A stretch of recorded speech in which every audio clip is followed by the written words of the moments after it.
Hi guys, it's me again. I wanted to talk about my journey and why I started this channel to begin with.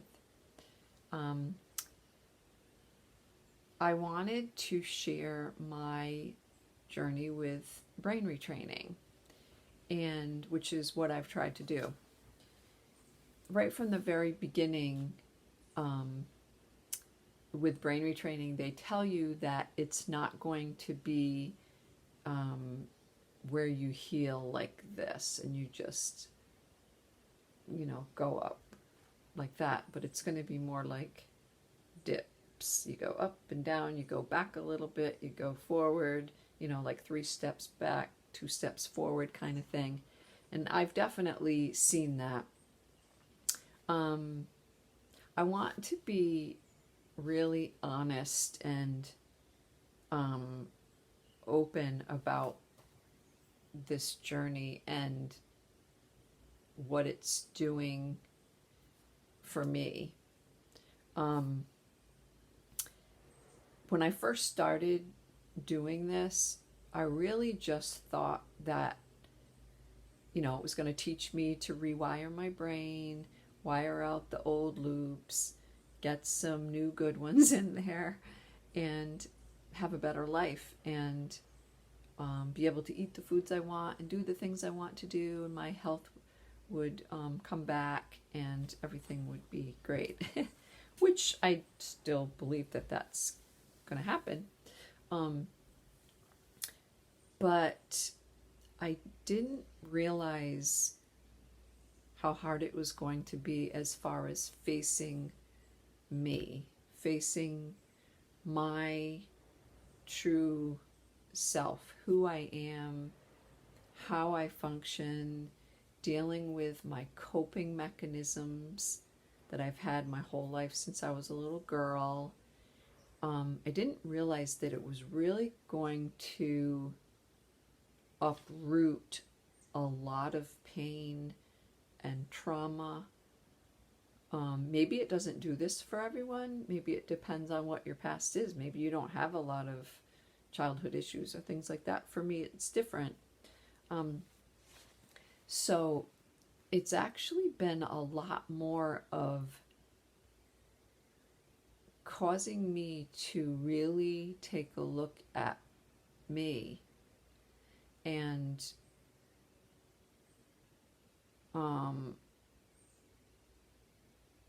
facing myself. So, 10 days ago I posted a video about my 6-month mark. And it was a very positive, upbeat video. I was so excited. I just felt like I was really celebrating that I've stuck with it for 6 months. I did it faithfully. I'm seeing shifts. I'm seeing improvements. And that's how I felt. And I was kind of on a high for a couple of weeks leading up to that, and then until a few days ago. And the past few days, I'm being hit with some really deep-seated things that I've struggled with my whole life, but I think I've buried them and not really dealt with them. And I believe that they're things that are coming up because they need to. And I think when you're doing brain retraining and you're starting to revisit those old trauma loops, it starts to almost like you're detoxing, and so old emotions and things come up too. So I just wanted to talk a little bit about this because I said I wanted to share my own journey with you and maybe be able to help somebody else. But the thing that's coming up for me really, really strongly is rejection issues. All the way back to my childhood. Rejection and not feeling wanted. And without going into a lot of details, my childhood was riddled with that. And then,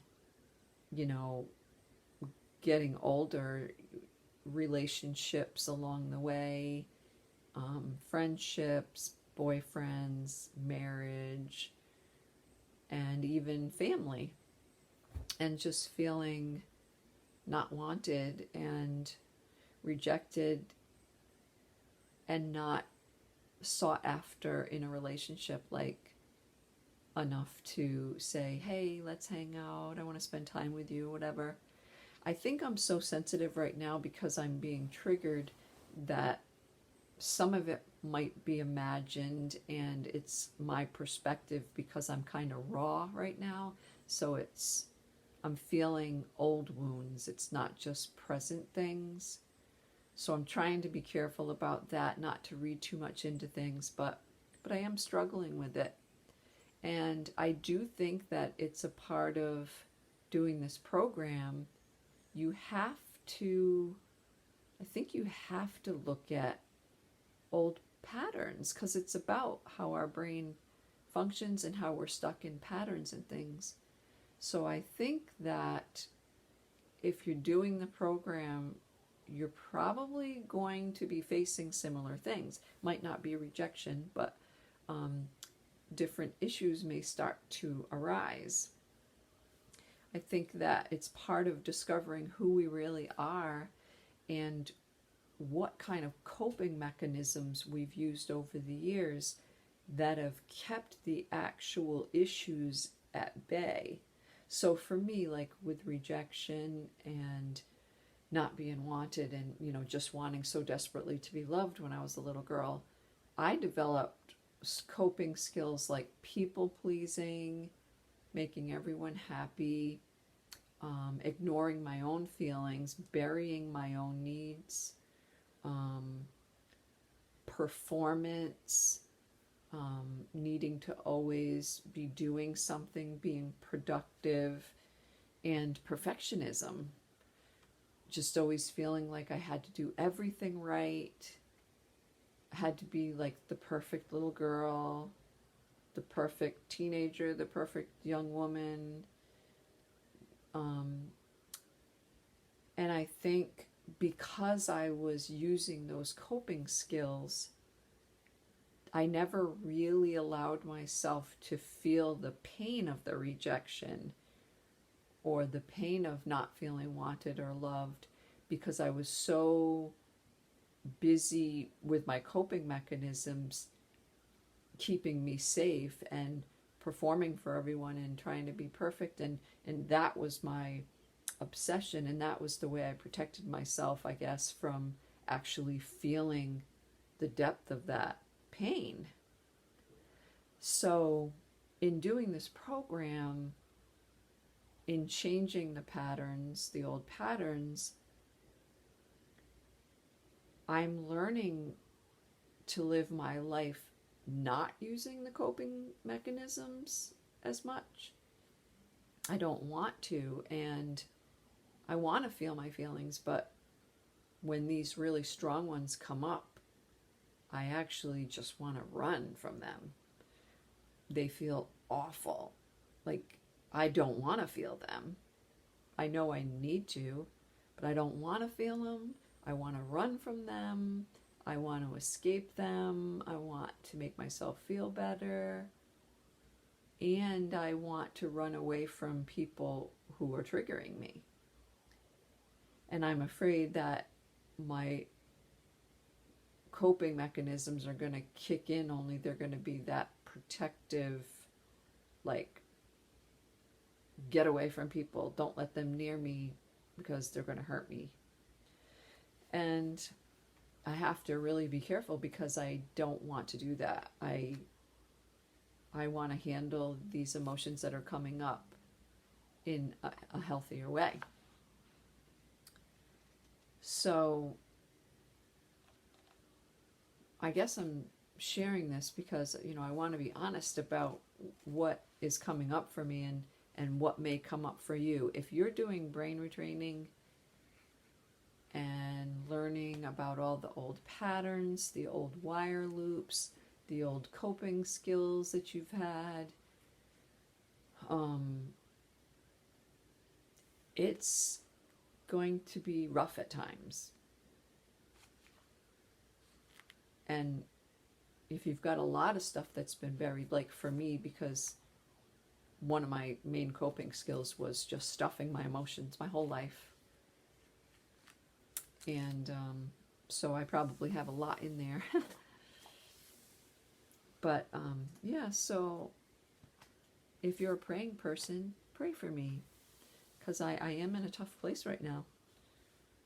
But I'm continuing to try to catch the triggers and deal with them differently, elevate my mood, do my funky, silly dancing and things like that, take my walks.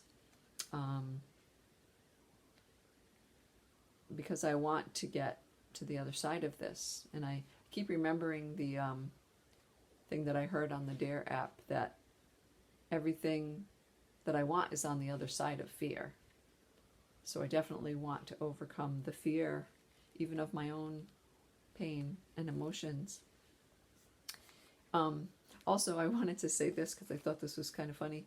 One of the things that I've been learning through a couple of different videos in the DARE app is that when we get symptoms, we get triggered, when we're feeling things in our bodies, that we have to accept and allow them to be there.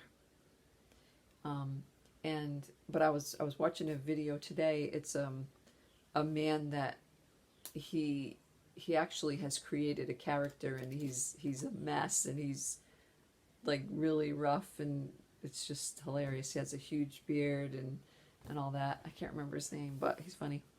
But he entitled the video Embrace the Suck. And I was like, yes. That's another way of saying accept and allow what's happening in your life.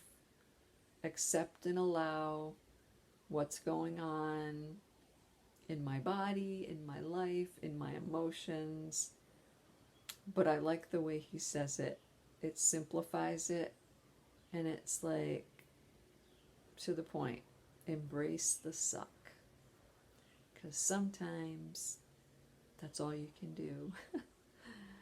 So I'll leave you with that. Thanks for watching. Have a good day. God bless.